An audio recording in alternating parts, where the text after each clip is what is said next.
오늘은 성탄 주일입니다. 수요일 날 이제 성탄절이죠. 성탄절과 관련된 말씀을 계속 보고 있습니다. 특별히 오늘 말씀은 구약 성경에서 예수님의 탄생을 예고한 말씀 가운데서 가장 유명한 말씀입니다. 14절 말씀을 보면은 보라, 처녀가 잉태하여 아들을 낳을 것이요 그의 이름을 임마누엘이라 하리라. 예수님이 태어나시기 전에 700년 전에 이사야 선지자를 통해서 예언하신 말씀입니다. 또 예수님이 태어날 당시에 마태복음에서 이 말씀을 인용해서 기록하고 있습니다. 그래서 우리는 여기에서 나오는 처녀가 예수님의 어머니 동정녀 마리아라고 하는 것을 알고 있습니다. 그러면 단지 이 말씀은 그때의 2000년 전에 예수님이 동정녀 마리아를 통해서 이 땅에 오신다는 것만을 예고하기 위해서 주어진 말씀인가? 하나님의 말씀은 그 말씀이 기록될 당시에도 하나님의 말씀이지만은 오늘 우리에게도 하나님의 말씀입니다. 우리에게 들으라고 또 우리에게 주시는 말씀이라는 것이죠. 이 말씀을 우리가 듣고 믿고 의지하며 살아갈 때에 이 말씀은 우리에게 생명이 되고 소망이 될 것입니다. 그것을 우리에게 주시기 위해서 기록된 말씀입니다. 그러기 위해서 이 말씀이 구체적으로 어떤 상황 가운데서 주어졌는가 하는 것을 보는 것이 도움이 되겠습니다. 이 말씀은 이사야 선지자 때에 아하스 왕에게 주어졌는데 그 아하스 왕은 남유다의 12번째 왕이었습니다. 이 아하스 왕은 우리가 잘 모르지만은 여러분 성경의 히스기야 왕은 유명하잖아요. 그 히스기야 왕의 아버지가 아하스 왕입니다.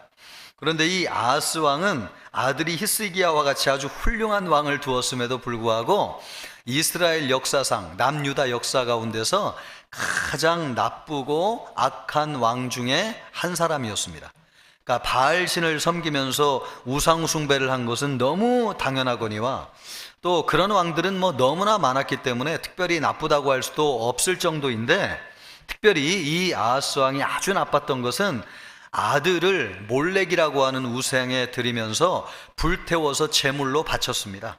그러니까 자식을 불태워 가지고 우상에게 드릴 정도니까 참 우리 같은 사람도 그렇게 생각 못 하는데, 왕이 심지어 자기 자식을 불태워서 우상 제물로 드릴 정도였으니까 이 사람은 정말 나빠도 너무너무 악한 왕이라고 할 수 있는 것이죠.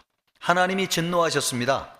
그래서 그 당시에 큰 나라가 아람이라고 하는 나라였는데요, 그 아람이 북쪽에 있는 이스라엘과 연합해 가지고 남유다를 쳐들어와 가지고 남유다를 멸망시키려고 했습니다.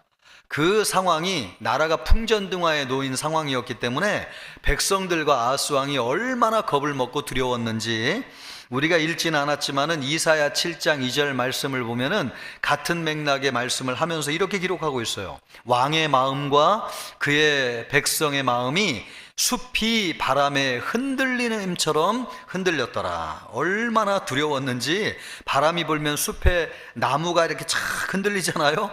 그런 것처럼 이 아하스 왕과 백성들의 마음이 너무 두려워서 흔들렸다는 것입니다. 그런데 아직 남유다가 멸망할 수 있는 상황이 아니었기 때문에 하나님께서는 그런 아하스 왕과 백성들의 마음을 붙잡아 주기를 원하셨어요. 그래서 말씀하기를 너희는 두려워하지 마라, 낙심하지 마라. 아직 때가 이르지 않았기 때문에 적들이 뜻을 이루지 못할 것이다. 너희는 믿음을 굳건히 하고 흔들리지 말라. 이렇게 하나님이 말씀하셨어요. 그러나 믿음이 없었던 아하스 왕은 하나님의 말씀을 믿지 못했습니다. 그래서 하나님은 더 다른 확실한 말씀을 주시면서 내가 이 상황에서 너와 너희 나라를 구원해 줄 것인데 그것을 붙잡을 수 있도록 징조를 구하라. 하나님인 내가 이 나라를 구원해 줄 것이라고 하는 사인, 징조를 줄 것인데 네가 어떤 징조를 구하든지 내가 다 줄 것이다. 그렇게 말씀하셨어요. 그것이 11절 말씀입니다. 그 말씀을 보면은 너는 내 하나님 여호와께 한 징조를 구하되 깊은 데에서든지 높은 데에서든지 구하라. 하나님이 징조를 구하라고 말씀하셨어요. 얼마나 감사한 일입니까? 여러분, 우리는 기도할 때 확신이 들지 않아 가지고 하나님 응답해 주실 것에 대한 확신을 주십시오. 증거를 보여주십시오. 우리가 이렇게 구하잖아요. 그런데 아하스 왕은 하나님께 징조를 구하지도 않았는데 하나님께서 알아가지고 징조를 주시겠다는 거예요. 우리 같으면 여러분 보여주십시오. 그래야 되지 않겠습니까? 그런데 이 아하스 왕은 얼마나 질이 안 좋고 나쁜 왕이었는지 하나님의 그런 말씀을 거절하고 믿지 않았습니다. 그러면서 12절에 이야기하기를 이렇게 얘기하는 거죠. 아하스가 이르되 나는 구하지 아니하겠나이다. 나는 여호와를 시험하지 아니하겠나이다 한지라. 내가 징조를 구하는 것은 하나님을 시험하는 것이기 때문에 나는 징조를 구하지 않겠습니다. 그렇게 얘기하는 거예요. 그러나 여러분, 하나님을 시험하는 거하고 징조를 구하는 거하고는 다른 거죠. 하나님을 시험한다는 건 뭡니까? 하나님의 능력을 믿지 못해가지고 하나님을 의심한다는 게 시험하는 거잖아요. 그런데 여기는 하나님이 주시겠다는 거 아니에요. 믿으라는 거 아니에요. 붙잡으라는 거 아니에요. 그러니까 나는 그거 싫다는 거죠. 그럼 이 뭘 얘기하는 겁니까? 나는 하나님을 믿지 않겠습니다. 나는 하나님을 신뢰하지 않겠습니다. 예, 얼마나 나쁘고 악한 왕인지요. 하나님이 나라가 망하게 생긴 상황에서 내가 너의 나라를 구해줄 것인데 네가 믿을 수 있도록 내가 징조를 주겠다. 그래도 안 하겠다는 것입니다. 하나님이 값없이 은혜를 베풀어 주시는 것도 싫다는 거예요. 얼마나 폐역하고 악한 왕인지요. 이 사람이 남유다를 이끌어가는 이스라엘의 왕이었습니다. 여러분, 이스라엘 사람은 다 하나님을 믿는 사람 아니에요? 일개 백성도 믿음이 있는데 왕이면 더 큰 믿음을 가져야 되는 것 아닙니까? 아멘! 하나님 징조를 주신다니 감사합니다. 나에게 확신을 주셔서 감사합니다. 이렇게 반응해도 시원찮을 텐데 믿음을 주시겠다고 하는데도 싫다는 거예요. 이 사람은 참 얼마나 나쁜 왕인지요. 믿음은 없는 것은 말할 것도 없고 세상 사람들보다도 더 부패하고 악하고 타락한 왕이 아닐 수 없습니다. 이런 사람에게 하나님께서 징조를 보여주시겠다고 말씀하시면서 오늘 우리가 읽었던 이 유명한 14절 말씀을 하고 계신 것입니다. 뭐라고 말씀하십니까? 그러므로 주께서 친히 징조를 너희에게 주실 것이요. 이 친히 징조를 주신다는 것은 하나님이 알아서 징조를 보여주시겠다는 거예요. 아하스 왕은 나는 싫어요, 하나님, 원치 않습니다. 그러나 하나님이 알아서 징조를 보여주시겠다는 거예요. 얼마나 감사한 일인지요. 그러면서 그 징조가 뭐라고 말씀하시냐면 처녀가 잉태하여 아들을 낳을 것이요 그의 이름을 임마누엘이라 하리라. 하나님이 이스라엘 백성들과 함께 하시고 또 이스라엘 백성들을 위기 상황 가운데서 건져주실 것을 징조로 보여주시겠다고 하시면서 그 징조가 뭔지 아느냐? 처녀가 잉태하여 아들을 낳을 것이다. 처녀가 잉태하여 아들을, 우리가 알고 있는 이 유명한 말씀, 예수님이 동정녀 마리아에게서 나신다는 이 유명한 말씀이 어떤 상황 가운데서 주어졌느냐? 바로 이런 상황 가운데서 주어졌다는 것입니다. 그러면 여러분, 하나님이 나라를 구해주신다고 하는 말씀하고 처녀가 아들을 낳는다고 하는 말씀하고 무슨 관계가 있어요? 아니, 하나님이 나라를 구해주시는 것은 나라를 구해주시는 것이지 그거 증거를 보여주시기 위해서 처녀가 잉태해서 자식을 낳는다고 하는 거하고 무슨 관계가 있냐 말이에요. 그런데 관계가 있다는 것입니다. 예, 징조가 그거라는 거예요. 그래서 이것이 어떤 의미인지 알려면 여러분, 처녀가 누구인지를 알아야 되겠습니다. 예, 처녀가 잉태하여 아들을 낳는다고 말씀하셨는데 그러면 이 처녀가 누구인지를 알아야지 하나님의 말씀을 구체적으로 알 수 있죠. 이 구약 성경에서 이 처녀라고 하는 말은 히브리 말로 아르마라고 하는 말입니다. 이 아르마라고 하는 말은 구약 성경에서 7번 사용되었습니다. 그런데 정확하게 무슨 뜻이냐면 결혼 정년기에 있는 젊은 여자이면서 결혼을 하지 않아 가지고 성 경험이 없는 여자, 정확하게 그런 뜻을 가지고 있습니다. 이런 여자는 아이를 낳을 수 있습니까? 없습니까? 예, 절대로 아이를 낳을 수 없는 거죠. 남자를 알지 못하는데 어떻게 아이를 낳을 수 있겠습니까? 우리는 여러분, 성경이 완전히 이루어진, 예수님을 통해서 완성된 시대에 살고 있기 때문에 여기에서 말씀하고 있는 처녀가 예수님의 어머니인 동정녀 마리아라고 하는 것을 알고 있습니다. 그래요, 안 그래요? 여러분, 여기에 등장하는 처녀가 예수님의 어머니 동정녀 마리아입니까? 아닙니까? 예, 우리는 그렇게 다 알고 있어요. 그러나 요 말씀이 주어질 당시에, 이사야가 아스 왕에게 이 말씀을 줄 당시에는 이 처녀가 동정녀 마리아라는 것을 알았겠어요? 몰랐겠어요? 예, 몰랐던 거죠. 그러면 아스가 이 말씀을 들을 때에 그러면 도대체 처녀가 누구를 이야기하는가 궁금하지 않겠습니까? 그것이죠. 예, 이 아하스 왕이 이사야에게 이 말씀을 들을 때에 처녀가 잉태하여 아들을 낳는다고 그랬는데 여기에서 말씀하는 처녀가 누구냐 하는 것입니다. 먼저 우리가 기억해야 될 것은 처녀라고 생각하면 우리는 깨끗한 사람, 순결한 사람, 부정하지 않은 사람 이렇게 생각하는데 성경에서 얘기하는 처녀의 강조점은 거기에 있지 않습니다. 여기에서 이야기하는 처녀의 강조점은 아기를 낳지 못하는 사람이라는데 방점이 있어요. 처녀는 아기를 낳을 수 있습니까? 없습니까? 누가 그러더라고. 아니 땐 굴뚝에 연기 나냐 그런 얘기 하면서 처녀가 아기를 낳으면 이게 문제인 거예요? 안 문제인 거예요? 그렇죠. 문제죠. 심각한 문제죠. 왜냐하면 처녀는 아이를 낳을 수가 없어요. 결혼하지 않았기 때문에 아이를 낳을 수가 없는 거죠. 그러므로 여기서 얘기하는 처녀는 어디에 방점을 두고 있느냐? 아이를 낳을 수 없다는 여자에 방점을 두고 있습니다. 이스라엘에서는요, 아이를 낳을 수 없다고 하는 것이 가장 큰 수치였습니다. 그래서 여자가 결혼 정년기가 되었는데 결혼하지 않는 것은 심각한 문제였습니다. 심지어 그것은 하나님께 저주를 받은 것으로 인정되었고 구원에서 끊어진 것으로 여겨졌습니다.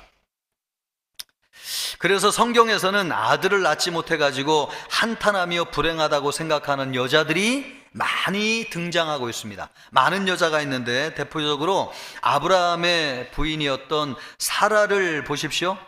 하나님이 아들을 주시겠다고 했는데 25년 동안 아들을 낳지 못했습니다. 부자가 돼가지고 얼마나 잘 살았는지요. 그런데 상속자인 아들이 없는 것이 사라에게는 말할 수 없는 고통이었습니다.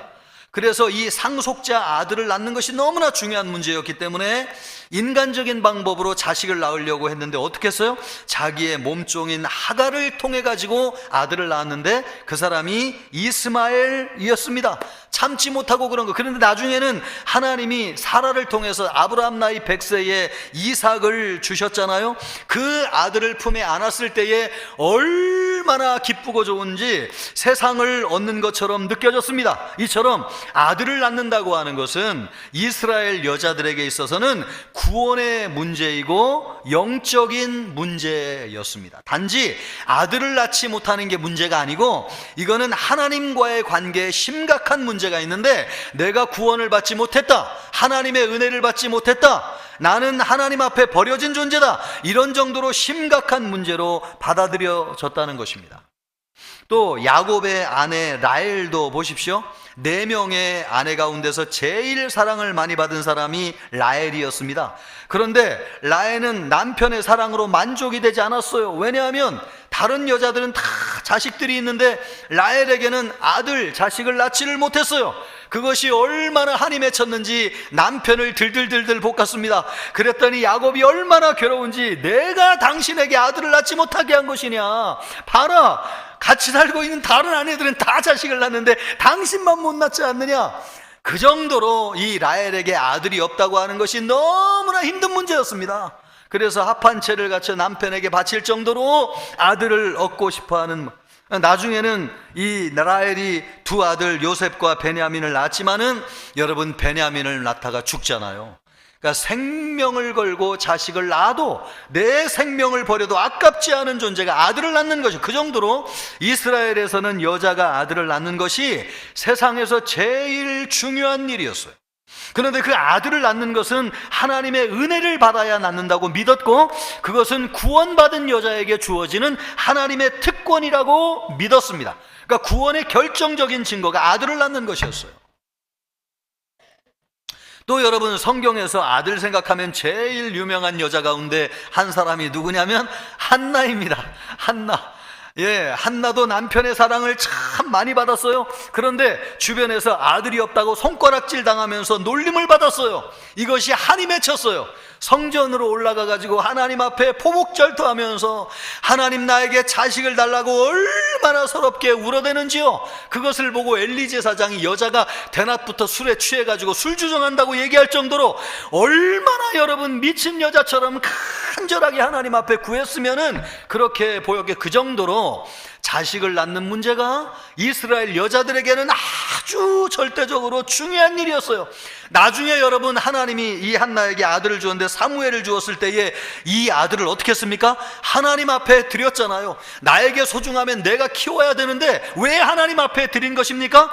하나님께 감사한 것입니다. 하나님, 나를 구원하셨군요. 나에게 은혜를 주셨군요. 하나님, 나에게 이렇게 놀라운 구원의 확신을 주셨군요. 그래서 감사하여서 사무엘을 하나님 앞에 바친 것입니다. 그러므로 이스라엘 여자들에게 있어서는 아들을 낳는다고 하는 것이 구원의 문제고 영적인 문제고 은혜를 받느냐 못 받느냐의 문제였습니다. 그래서 여러분, 성경을 보면 성경의 모든 구원의 역사는 아들을 낳는 것과 관련이 있습니다. 그래서 예수님의 족보를 보면은 여자들이 등장할 때마다 전부 다 아이를 낳는 여자와 관계돼서 성경이 기록되어 있습니다. 아들을 낳는다고 하는 거, 그래야지 대가 이어져요. 그래야지 하나님에게 물려받은 땅을 자식에게 상속할 수가 있었습니다. 아들을 낳는다고 하는 것은 하나님의 은혜로 받아들여졌고 구원을 받았다고 하는 증거로 인식되었습니다. 반면에 아들을 낳지 못한다고 하는 것은 대가 끊어진다는 것을 의미하는 것이었고 하나님에게 저주를 받았다는 것으로 인식되어졌고 구원받지 못해가지고 가문이 없어진다고 받아들여졌습니다. 그러니까 이 정도로 심각한 문제였습니다. 그러므로 여러분, 아들을 낳는다고 하는 것은 은혜를 받았다고 하는 것이고 구원을 받았다고 하는 뜻이었습니다. 이렇게 볼 때에 오늘 본문에서 아들을 낳을 수 없는 사람은 누구입니까? 하나님의 은혜가 끊어져 가지고 구원의 반열에서 끊어져서 더 이상 아들을, 하나님의 아들이신 예수 그리스도를 품에 안을 수 없는 사람으로 인식되어져야 될 사람은 누구인가? 오늘 이 말씀에 등장하는 본문에서는 아하스 왕이었던 거죠. 왜 아하스 왕은 영적인 아들을 얻을 수 없는 사람입니까? 그는 우상 숭배를 하면서 하나님을 불신앙한 사람이었고요, 아들을 몰렉에게 불태워서 드릴 정도로 아주 영적으로 부패하고 타락한 왕이었습니다. 이 사람은 절대로 구원받을 수 없는 사람이었어요. 죄가 너무너무 큰 사람이었어요. 아무리 용서를 해주려고 해도 인간적으로 용서받을 수 없는 사람이었어요. 그런 사람이 잉태하여 아들을 낳는다는 것입니다. 이 아들을 낳는다고 하는 것은 하나님의 은혜를 받는다는 것이고 구원의 반석에 들어간다는 것입니다. 여러분, 이것이 말도 안 되는 것이죠. 모든 사람이 다 은혜 받고 구원을 받는다고 해도 이 아하스 왕 같은 사람은 절대로 구원받을 수 없을 정도로 악한 왕이죠. 그런데 하나님께서 그에게 말씀하는 것입니다. 내가 너와 함께 할 것이다. 내가 너를 구원할 것이다. 내가 너에게 증거를 보여줄 것이다. 그것이 뭔지 아느냐? 보라, 처녀가 잉태하여 아들을 낳을 것이니라. 아들을 낳을 수 없는 여자가 잉태하여 아들을 낳는다는 것입니다. 그것이 하나님이 아하스 왕과 함께하는 결정적인 증거이고 아하스 왕이 다스리는 나라를 구원하여 주실 결정적인 증거라는 것입니다. 하나님이 그와 함께 하셔서 그의 나라를 건져주신다는 거예요. 있을 수 없는 일이에요. 하나님의 은혜로 말미암아 그렇게 된다는 것입니다. 지금 그 말씀을 주고 있는 거, 이렇게 볼 때에 여러분, 이 시대를 살고 있는 우리에게 있어서 영적으로 아들을 낳을 수 없는, 영적으로 하나님의 아들이신 예수 그리스도를 우리의 품에 안을 수 없는 사람이 누구인가 하는 것입니다. 여러분은 누구라고 생각해요? 여러분은 처녀가 잉태하여 아들을 낳는다고 말씀하셨는데 영적으로 아들을 낳을 수 없는 처녀가 여러분 누구라고 생각하십니까? 저는 이 말씀에 등장하는 자식을 낳을 수 없는 처녀가 우리 자신이라고 생각합니다. 우리 자신. 여러분은 영적으로 하나님의 아들이신 예수 그리스도를 믿을 수 있는 존재입니까? 우리는 죄로 인해서 하나님을 떠난 죄인들이에요. 우리 같은 사람들은 하나님을 믿을 수도 없거니와 마음속에 하나님을 모실 수도 없는 존재예요. 우리는 여러분 아하스 왕보다도 더 나은 사람이라고 얘기할 수 있습니까? 아니요. 우리는 태어날 때부터 죄인이고 하나님을 배신하여 떠난 사람들이에요. 아하스 왕보다도 어찌 보면 더 타락하고 범죄한 죄인이 우리입니다. 우리는 여러분 하나님을 믿을 수도 없거니와 거룩하시고 놀라우시고 우주보다 크신 하나님을 우리 마음속에 담을 수 없는 더럽고 추한 존재들이에요. 불가능한 일이에요. 그런데 실제로는 어떻게 되었습니까? 우리 같은 자들이 하나님을 믿게 되었고 예수님을 마음속에 모시게 되었습니다. 이것이 무엇을 의미하는 것입니까? 불가능한 일이 우리에게 실제로 일어났다는 것입니다. 아들을 낳을 수 없는 처녀가 아들을 낳은 것처럼 우리가 하나님의 아들이신 예수님을 믿고 하나님의 자녀가 되었습니다. 그래서 하나님 나라에 들어가 가지고 영생을 얻고 풍성한 삶을 살게 되었습니다. 이 모든 일이 하나님의 전적인 은혜가 아니고서는 일어날 수 없는 일인데, 그런데 여러분 실제로 이런 일이 우리에게 일어났다는 것입니다. 여러분 아멘입니까? 그렇습니다 여러분.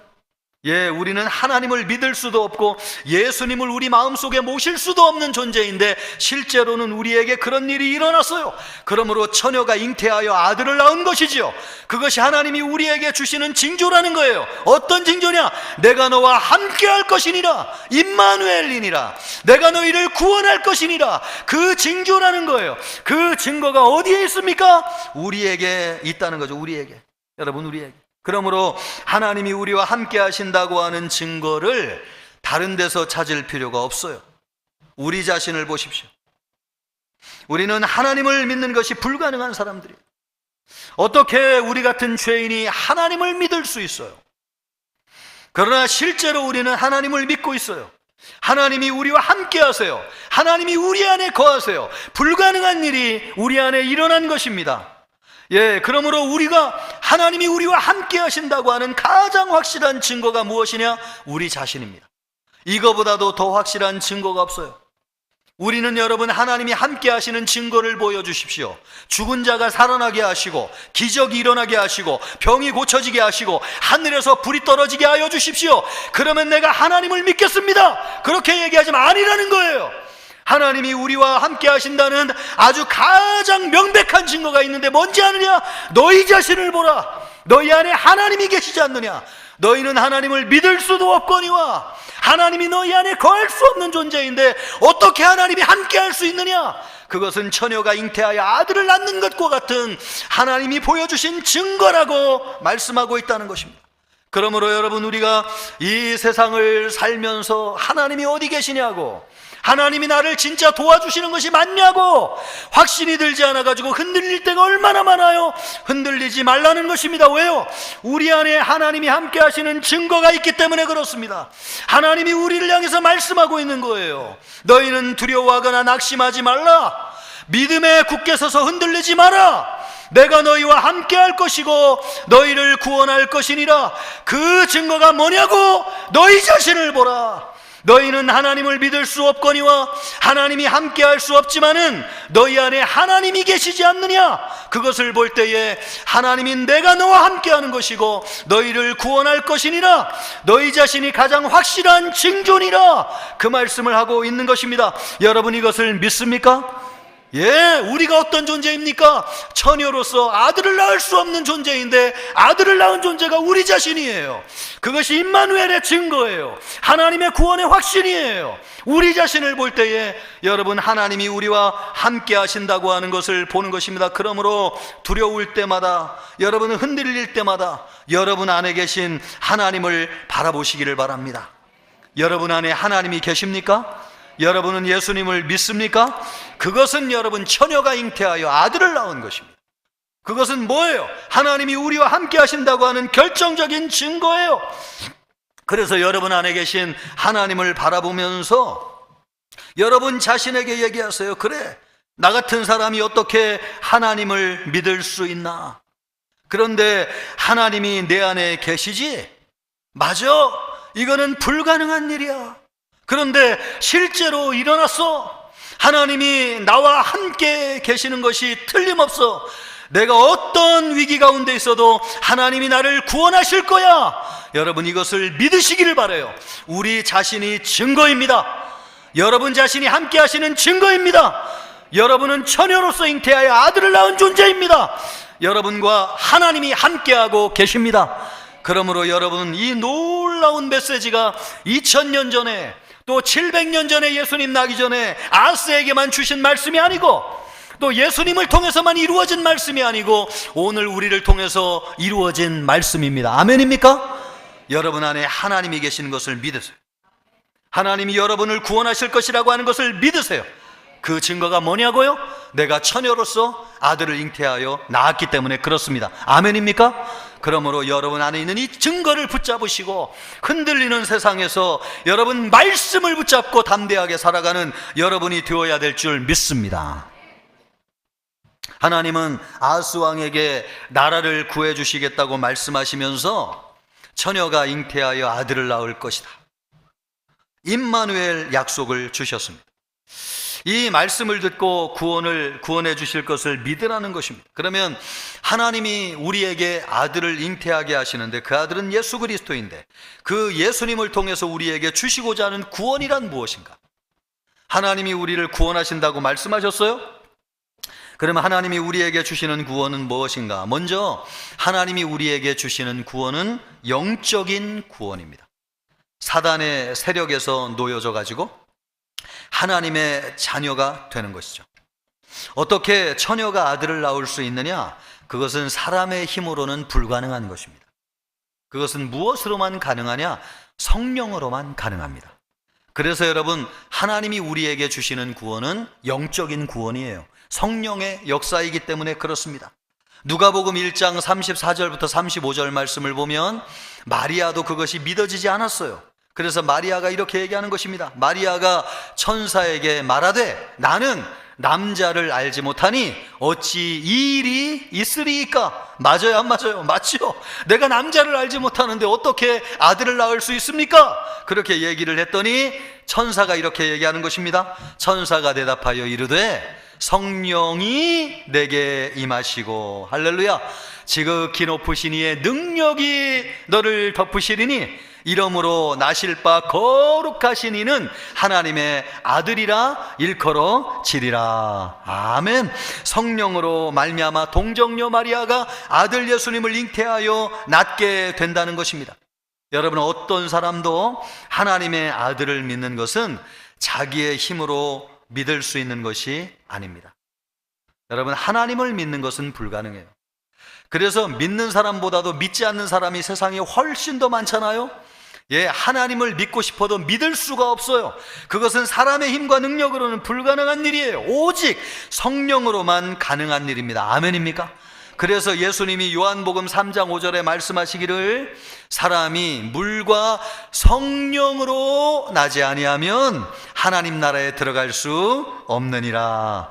여러분은 성령으로 난 존재인 줄 믿습니다.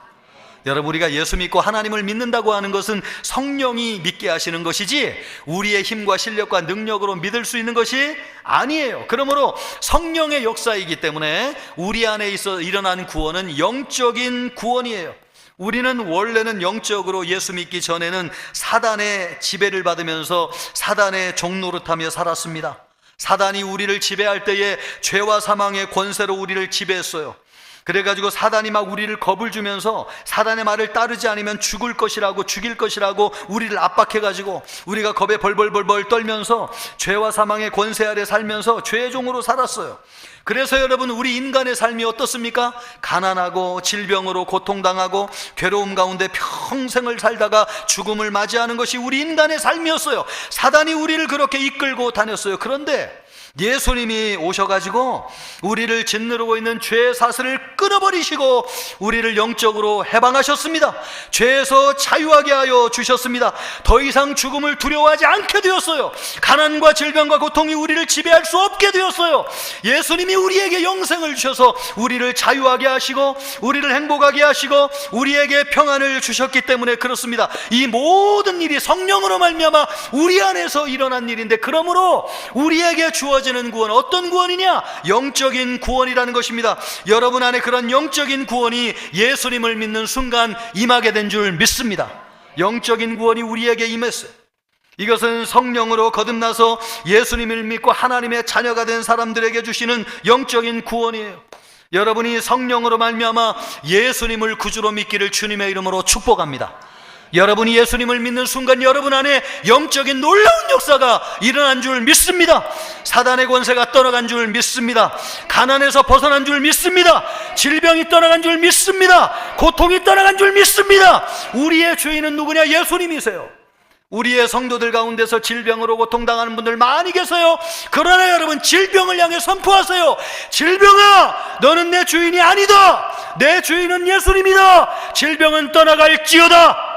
가난한 마음도 예수의 마음으로 떠나갈지어다. 이 시간 예수의 이름으로 명하노니 고통도 떠나갈지어다. 나의 주인은 예수님이다. 왜요? 영적으로 우리는 해방되어서 주님이 우리의 주님이 되신 백성이 되었기 때문에 그렇습니다. 우리 안에 예수님 계시면 영적인 구원이 우리에게 임한 줄 믿습니다. 이번 성탄절에 여러분이 이 확신이 없는 분들은 예수님 오신 것을 모셔드림으로 말미암아 여러분 안에 구원의 확신이 있기를 주님의 이름으로 축복합니다. 여러분, 사단이 떠나갈 것입니다.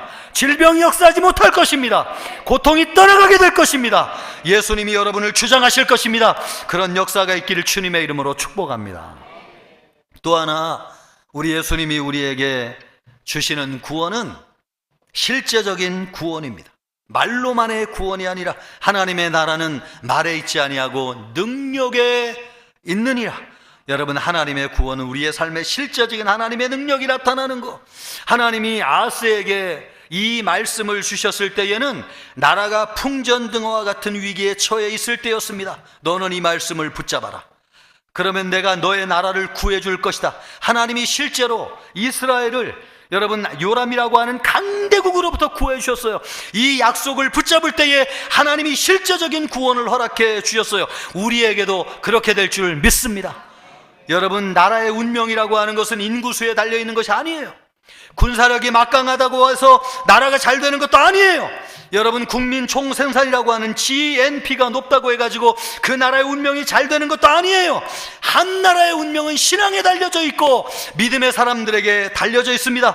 하나님이 역사할 때 나라를 구원해 주시기 때문에 그렇습니다. 그거는 말로만이 아니라 실적인 역사이기 때문에 그래요. 실제적으로 하나님이, 우리나라가 6.25 전쟁 때 낙동강 전선을 제외하고는 북한에 다 먹힐 뻔했어요. 그때 한 병사가 자네에게 무엇을 해주기를 원하는가? 라고 물었던 메가더 장군에게 이렇게 얘기했습니다. 나는 나라를 위해서 죽을 각오가 되어 있습니다. 총알만 지원해 주시면 끝까지 싸우겠습니다. 그 말을 믿고, 그 말을 듣고 메가더 장군이 이 나라는 살 수 있겠구나. 그래서 인천 상륙작전을 결심하고 전세가 그 이후에 역전됐습니다. 한 병사의 나라를 사랑하는 마음이 이 나라를 위기에서 구한 것입니다. 나라를 구하는 것은 인구도 아니고 무력도 아니고 물질도 아니에요. 정신이고, 그 정신을 온전하게 하는 것은 어디에서 오는 것이냐? 하나님을 믿는 신앙으로부터 오는 것입니다. 아멘입니까? 하나님을 믿는 사람들은 천하 만민이 저쪽으로 가도 흔들리지 않아요. 진리이신 하나님을 붙잡아요. 하나님이 함께 하시면 하나님이 일으켜 주실 것을 믿어요. 그런 믿음이 정신으로 나타나게 될 때에 여러분, 이 나라는 강국이 되는 것이고 일어나게 되는 것입니다. 그런 사람이 많아질 때에 이 나라에 소망이 있는 것입니다. 물질이 많다고, 돈이 많다고, 군사력이 강하다고, 인구수가 많다고 나라가 잘 되는 것이 아닙니다. 그렇게 쓰러진 나라가 너무 많아요. 그러나 작은 나라도 신앙으로 일어서는 나라는 결코 무너지지 않습니다. 하나님이 함께 하시기 때문에 그렇습니다. 여러분, 그런 신앙 하나님이 우리에게 내 가정, 내 나라, 내 조국을 위해 내 생명도 아끼지 아니하고 내놓을 수 있다는 우리 선진들의 희생거린 마음이 여러분 우리를 그렇게 만들고 오늘 우리가 이렇게 살도록 이끌어 온 것입니다. 우리 안에 계신 예수님은 우리를 위해서 자기 자신을 희생하신 분이세요. 그런 희생의 마음으로 나라를 섬기고 가정을 섬길 때에 하나님께서 이 나라를 살려주시고 우리 가정을 이끌어주시는 줄 믿습니다. 그래서 예수 믿는 사람은 강한 것입니다. 군사력으로도 무너뜨릴 수가 없어요. 총칼로도 무너뜨릴 수 없어요. 여러분, 신앙은 하나님으로부터 오는 거예요. 신앙은 하나님처럼 강한 것입니다. 그래서 예수 믿는 사람들은 무너지지 않아요. 그래서 하나님이 이사야를 통해서 아스 왕에게 이 말씀을 주신 것입니다. 처녀가 잉태하여 아들을 낳을 것이니 이것이 내가 너와 나라를 구원할 증거가 될 것이니라. 여러분, 이 말씀을 붙잡으시기를 주님의 이름으로 축복합니다. 하나님이 우리를 구원하실 것입니까? 아멘. 하나님이 우리와 함께 하십니까? 아멘. 그 증거가 누구냐? 우리 자신이에요. 우리 자신.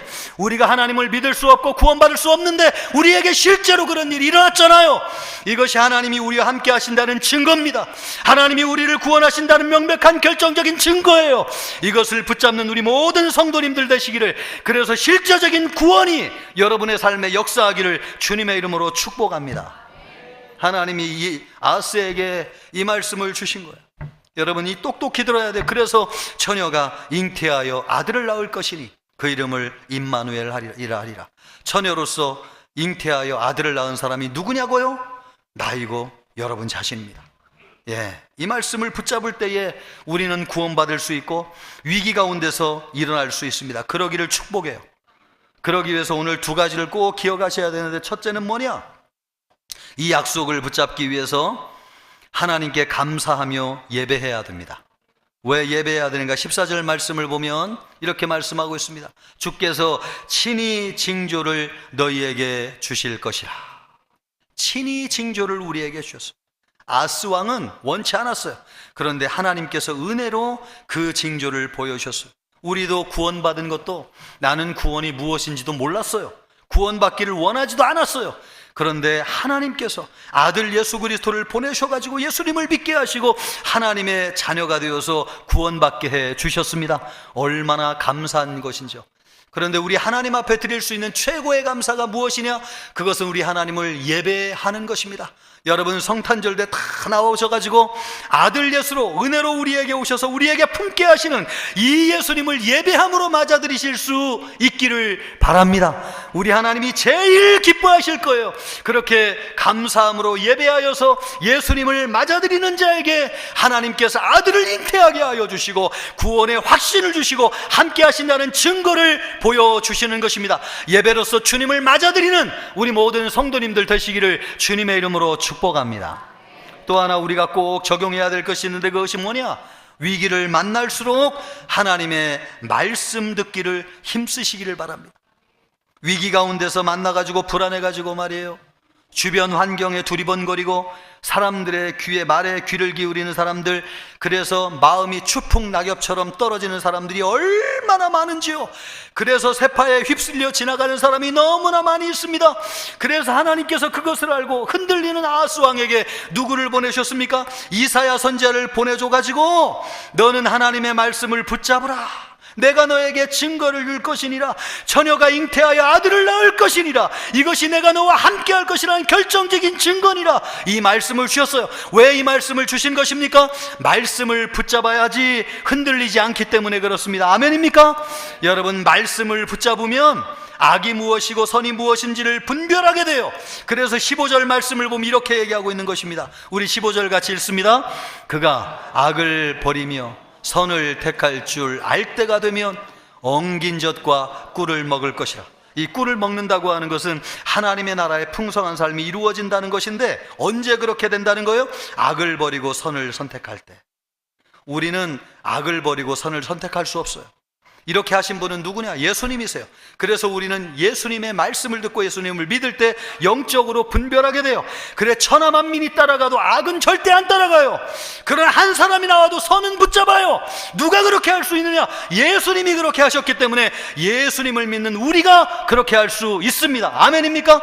그렇게 영적인 분별을 위해서 우리에게 필요한 것은 무엇입니까? 세상의 소리를 듣는 것이 아니라 하나님의 말씀을 듣고 하나님의 말씀을 붙잡는 것입니다. 이 말씀을 붙잡는 우리 모든 청천교회 성도님들 되시기를 주님의 이름으로 축복합니다. 그래서 하나님이 함께 하시기를 바라고 하나님의 구원의 역사가 여러분에게 있기를 우리 주님의 이름으로 축복합니다.